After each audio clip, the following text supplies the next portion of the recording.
We've got another Trump appointment, and this is one that is probably going to surprise a lot of people because he was not on any of the lists that were floating around out there. He has now nominated Florida Congressman Matt Gaetz as Attorney General of the United States. Ain't nothing changed, nothing new here to see. This ain't nothing but some political maneuvering. America. Welcome to the eulogy, eat it up. It's called political buffoonery. Hey there, everybody, and welcome to This Week in DUMBmocracy, where we showcase some of the dumbest newsmakers of the week. After a big election cycle, whether it be local, state, or national, the victor usually bandies about the term mandate, meaning that because they won, they have the mandate of the people to go forward with their agenda. Now, 9 times out of 10, a candidate, or should I say a victor, talking about a mandate from the people, they don't necessarily have it. Either the election was really close or the results are split, especially when it comes to national elections, when you're talking about legislature and the executive. Well, in the case of the once and future President Donald Trump, I think he can credibly lay claim to the phrase mandate of the people. After all, he won the Electoral College. Check. He unexpectedly won a majority in the popular vote. Check. He helped turn the Senate back to Republican control. Check. And helped House Republicans maintain their control. And check. That's a mandate if I've ever seen one, folks. And with a unity government coming along with that mandate, Donald Trump gets to have a little extra political capital to work with. He can do things that he normally couldn't do if there was a split between Republican and Democrat control of the branches of government. With all Republicans in leadership everywhere, Donald Trump is probably feeling his oats and is doing things like appointing Matt Gaetz as Attorney General as a way to show and flex his power a little bit here. It's also a hell of a troll and a sign to his supporters that he is not playing around this time. He's not playing nice with the swamp. He's not playing nice with the left. And he's using his mandate that the people gave him in order to do things like this. What's your name? Sophie. Tell everybody the pervert is back. The pervert is back. The pervert is back. We're going to look at some of the reactions to this very controversial pick from all sides of the aisle and explain how Donald Trump may not even need the assistance of the Senate to advise and consent the appointment of Matt Gaetz as Attorney General because of that mandate. But before we get to all this discussion, I'm going to ask you guys to please subscribe to the channel, hit that notification bell so you don't miss any other shows. And if you like what you're seeing here in this or any other video on the channel, you guys know what to do. You're going to smash that thumbs up button. Like, comment, share the show with your friends. All that really, really good stuff. Help us get a mandate to grow the channel via the YouTube algorithm. Yes, it must feed. I'm certainly looking for a mandate from you, the viewing audience, who have always supported us. So thank you so much for that. And for all you newbies out there who may have found the channel for the first time, I hope that this video earns your subscription as we talk about this appointment of Matt Gaetz as Attorney General, how it blindsided virtually everyone involved, the freakout going on from the left, and how Donald Trump could get Gaetz into the DOJ and running things without the advise and consent function of the Senate. We're going to start off with Ken Delanian from MSDNC getting reactions from anonymous sources at DOJ about the Gaetz appointment. As you would expect, everyone's freaking out. Well, Katie, I've gotten 2 different texts from different people at the Justice Department who just used the word insane to respond and react to this potential appointment, and then also questioning whether Matt Gaetz can be confirmed. And one person asked me to research whether anyone had ever been nominated for the post of Attorney General who had been investigated by the Justice Department. We'll have to look into that, but my initial reading is that I can't think of any time that's ever happened in American history. And not only was Gaetz investigated and not charged, we should point out, in a sex trafficking investigation, but he has been perhaps among the top 5 most vociferous critics of the FBI FBI and the Justice Department, and not just critics, but accusing them of being corrupt and weaponized and unethical at every single congressional hearing that ever, anytime he's on the Judiciary Committee, and anytime Chris Wray, the FBI director, or Merrick Garland, the Attorney General, or other lower officials have gone before that committee, you could count on Matt Gaetz taking aim at them in very extreme language. And there's the reason right there. Ken Delaney hit on it. Donald Trump's mandate was to be a disruptor. The majority of voters voted for him and his platform about cleaning up the swamp, about getting true justice, creating a proper and fair justice system. The justice system that is in place right now, according to Donald Trump, is not fair. It's partisan, it's weaponized by the left, and he has evidence of that by saying that, hey, I'm a victim of the weaponization. Matt Gaetz has always been a critic of the DOJ's weaponization against Donald Trump in Congress. So what better person to put into an agency that Donald Trump sees as being corrupted by politics than to put someone in who's a vocal critic of that politicization? Sounds like hand in glove to me when it comes to the Trump agenda, the Trump mandate here. Maybe that's why those anonymous sources at DOJ speaking to MSDNC are freaking out about this. That's why they're calling it insane. Maybe Matt Gaetz is going to actually get something done there and root out a lot of this politicization within DOJ. And maybe some of those anonymous sources going to the press is part of that politicization. Accusing them of unethical and corrupt behavior. And so, look, I was over at the Justice Department earlier today doing some reporting on this question of how are career officials responding to this election result. What do they plan to do? There is no plan for a mass exodus among career officials. As Andrew said, they are used to serving Republicans and Democrats. They are used to changing policies on a dime and going from aggressively pursuing civil rights investigations into police departments, for example, and not doing that at all, depending on who's in office. But this kind of appointment is really striking fear and trepidation in the hearts of the career civil servants over there, because what they revere above all is respect for the law. Yeah. Okay, let's calm down here a second. They're quaking in their boots, as Delaney is saying, not because of respect for the law or decency or honor or things that people at the DOJ should hold dear. And I'm sure that many of them, no, the majority of them certainly feel that way. But there is certainly an insidious element within the DOJ that we've seen play out over the past many years, starting with the Russia hoax, going through the weaponization of lawfare at the DOJ, that has to be rooted out. If you're someone that is actually honorable at the DOJ and can roll with the punches of the winds of politics and partisanship and do your job properly and even-handedly and dispassionately, I think you have nothing to worry about.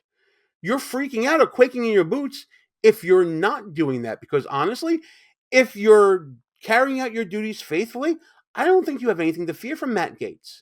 Maybe there'll be some differences in disclosure to the Congress and making sure that documents are exchanged and subpoenas are honored and all that. But really, if you're doing a job and you're doing it right, what do you got to worry about? And procedure and norms. And look, we can't prejudge. I mean, Matt Gaetz may become a different person if he gets confirmed as Attorney General. But what he's shown so far as a member of Congress is disdain for the Department of Justice. Yeah. I disagree with that. He hasn't shown disdain for the Department of Justice. He's shown disdain for the application of law perpetrated by this Department of Justice of late. Rightly so.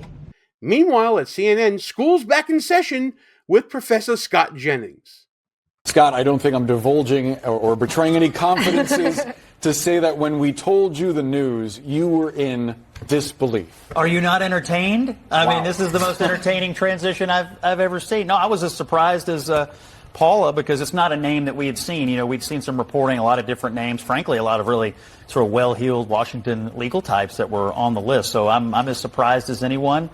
But what I take away from this is that this is a president-elect who is feeling his power. I mean, this is someone who is appointing people to things, whether it's Gaetz or anything else we've seen today, who is feeling his power, feeling his influence, doesn't feel like he's in a mood to negotiate with the people in Washington, D.C.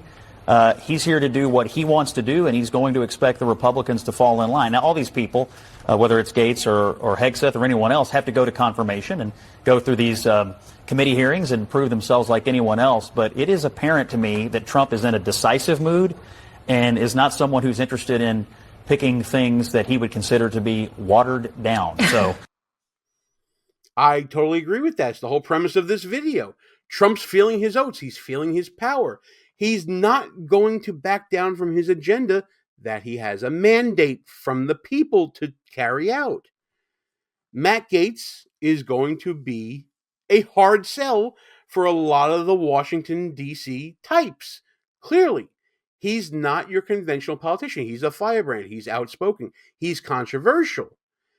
And getting past the Senate in a confirmation process may be a challenge. Now, yes, the Republicans hold a slim majority in the incoming Senate, but there's at least 3 senators I can point to that may make it very difficult for Matt Gaetz to get appointed. One of those members of Senate from the Republican side that may not like Matt Gaetz is Markwayne Mullins. You may remember this interview on CNN back when there was chaos in Congress. There was no speaker. Matt Gaetz has just taken down and deposed Kevin McCarthy, and Markwayne Mullins was none too happy about it. You got to think about this guy. This is a guy that the media didn't give a time of day to after he was accused of sleeping with an underage girl. And there's a reason why no one in the conference came and defended him, because we had all seen the videos he was showing on the House floor that all of us had walked away of the girls that he had slept with. He'd brag about how he would crush ED medicine and chase it with an energy drink so he could go all night. This is obviously before he got married.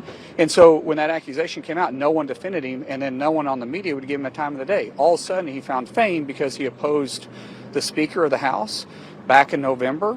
And he's always stayed there, and he was never going to leave until he got this last moment of fame by going after a motion to vacate.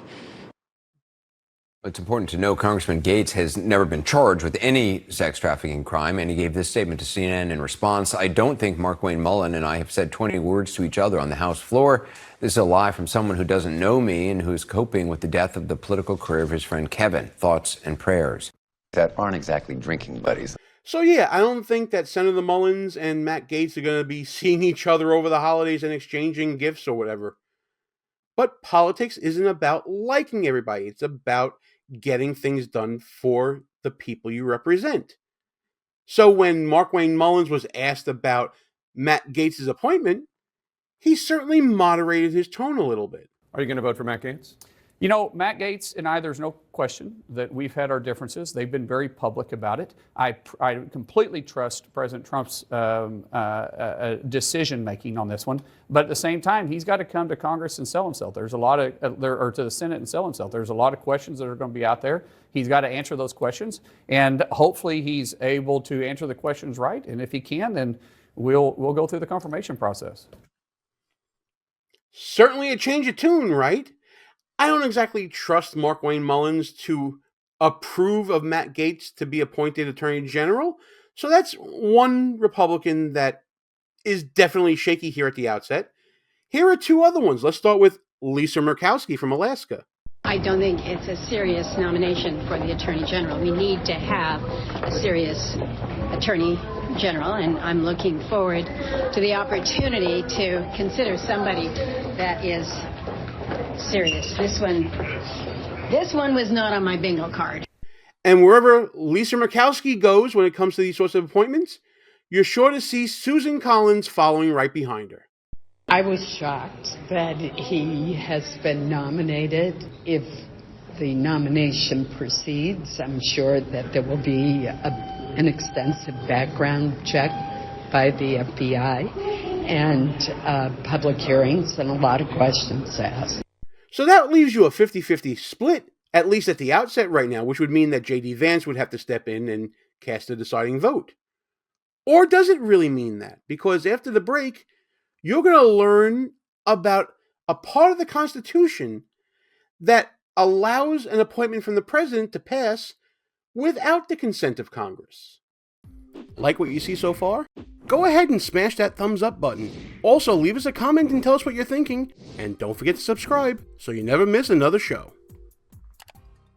While many on the left and those others who are against Matt Gaetz' appointment are taking solace in the thought that Gaetz isn't going to survive this confirmation process with the Senate.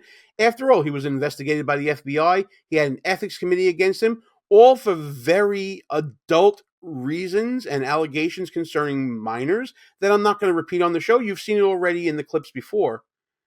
But he doesn't necessarily have to go through this confirmations process, as Thomas Massie points out when a reporter asks him about his reaction to Matt Gaetz' appointment. Do you think he'll get confirmed by the Senate? Then he recess. He's the Attorney General. Suck it up. It's a very confident statement, right? So for those of you who don't know what he means by we recess, let's go back to the Constitution and see what Thomas Massie is talking about. All right, gang, time to go to school on the Constitution again. Here we are, Constitution Annotated, a website that is maintained by Congress. We're discussing Article 2, Section 2, Clause 3, which states, "The President shall have power to fill up all vacancies that may happen during the recess of the Senate by granting commissions which shall expire at the end of their next session." This is called the Recess Appointments Clause, which authorizes President Trump and all presidents before him to make temporary appointments when the Senate is not in session. This was adopted at the Constitutional Convention. Alexander Hamilton referred to it as nothing more than a supplement for the purpose of establishing an auxiliary method of appointment in which the general method was inadequate. So when Senate's not around, they're not in session, the president got to make appointments because the main process of appointment through the confirmation process was not available. It was designed to enable the president to ensure the unfettered operation of the government during periods when the Senate wasn't there working. Now, over time, there are certain terms that had to be defined by the courts, one of them being the recess of the Senate. What does that mean? Does that mean between sessions or during annual sessions? The second issue is what constituted a vacancy that may happen during the recess. Well, let's go to the Supreme Court now, because there was a case that adopted a relatively broad interpretation of this recess appointments clause in the case of National Labor Relations versus Noel Channing. Basically, the court took a pragmatic interpretation of the clause that would allow the president to ensure the continued functioning of the government when the senator is away, and called this long settled and established practice of the president to be able to make appointments during session. So intra-session, the president can make these recess appointments. The court declined, however, to say how long a recess must be to fall within the clause, instead holding that historical practice counseled that a recess of more than 3 days, but not less than 10 days, is presumptively too short to trigger the appointment power under the clause. So there is some conjecture about how long a recess has to be. But even under a broad interpretation of the Recess Appointments Clause, the Senate may limit the ability to make recess appointments by exercising its procedural prerogatives. That wouldn't happen in this case because, once again, the president's party controls the Senate. They'll allow the president to make these recess appointments. And how do I know that? Well, the recently minted majority leader of the Senate, John Thune, said as much in his first press conference after being crowned majority leader. Do you have any concerns about President Trump's cabinet picks so far, and what advice will you give him when it comes to choosing nominees who will pass Senate confirmation? Well, as you know, the Senate has a advise and consent role under the Constitution, so we will do everything we can to process his noms quickly, get them installed in their position so they can begin to implement his agenda. Leader Thune, you've said that recess appointments are on the table. That's a key demand from President-elect Donald Trump. Will you move forward with that?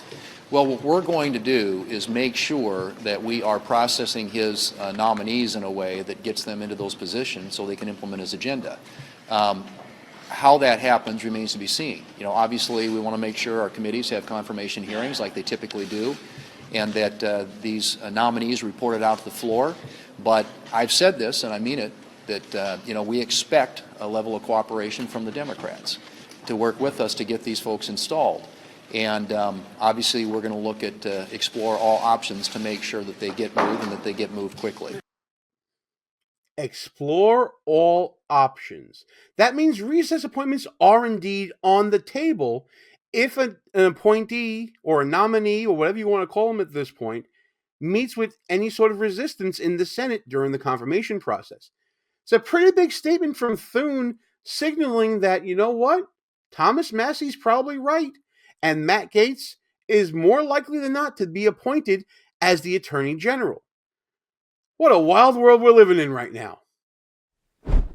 Did you guys out there think that this would be just a normal, moderate, play-by-the-numbers, right down the Republican playbook term in office? Hell no. The whole reason Donald Trump has run again and succeeded in running again is because people are tired of the same old, same old. They're tired of the games. They're tired of the political playbooks. They're tired of it all right now. And they sent in Donald Trump to disrupt the norms. Like I said in the theme song that we have here for our show Behind Enemy Lines, in the name of freedom, Trump's breaking the norms. And the biggest norm he's breaking is the operations of the DOJ that affected him directly for years throughout his entire first term and throughout the last 4 years that he's been out of office. If anybody thought this was going to be a conventional presidency with a conventional government and a quote-unquote normal way of thinking, boy, are you in for a rude awakening. Welcome to the new norm under President-elect Trump and under his cabinet. Buckle up, buttercups. It's going to get to be a bumpy, bumpy ride. But listen, hey, that's just my opinion on all of this. What do you think about Matt Gaetz being appointed Attorney General? Are you for it? Are you against it? You think it's insane? You think it's just so insane and it just might work? Let us know in the comments. And as always, like and share the video with your friends, subscribe to the channel, hit that notification bell so you don't miss any other shows. I'm still not necessarily convinced that this is an actual real appointment. I'm still thinking this might be a troll, and John Fetterman apparently agrees with me on it. I mean, I would describe it as God-tier level trolling to just trigger a full-on China syndrome to own the libs in perpetuity. But troll or not, this is the reality we're living in, guys, so enjoy it if you want to, dread it if you want to, but tell me how you're feeling in the comments, and let's discuss this video and all the other shenanigans and buffoonery happening every day this week in DUMBmocracy.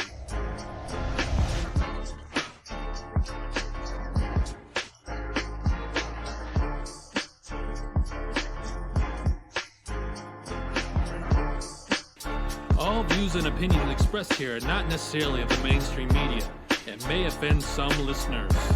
It's called political buffoonery.